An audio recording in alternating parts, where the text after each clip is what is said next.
The techniques that I use in laying a hedge stretch back to the 16th or 17th century.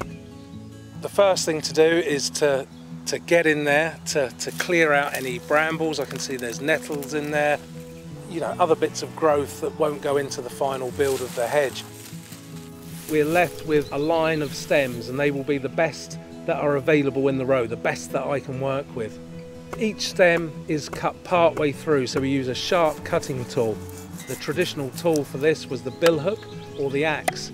So I'll cut through each stem in turn, cut through about 4/5, but I'm careful to retain a living tongue of wood at the stem's front edge. So you can see this is a stem of hawthorn, and I've made the cut, and that's gone 4/5 of the way through. But this front edge, I've retained this living tongue of wood.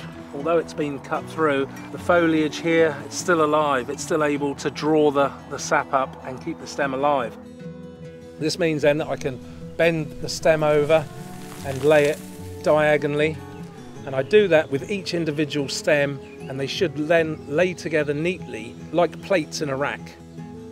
Once the hedge has been pleached and once it's been laid, they're going to want to be supported. So these are just lengths of hazel cut at roughly 5'6". I've sharpened the thickest end, the butt end, with an axe to a nice point so that they can be driven in. They will then support the newly laid stems, keep them in place, and the structure by them will start to resemble more of a fence. But we're going to need something else to make it a bit more rigid and just hold everything in place. So I'm going to be using binders.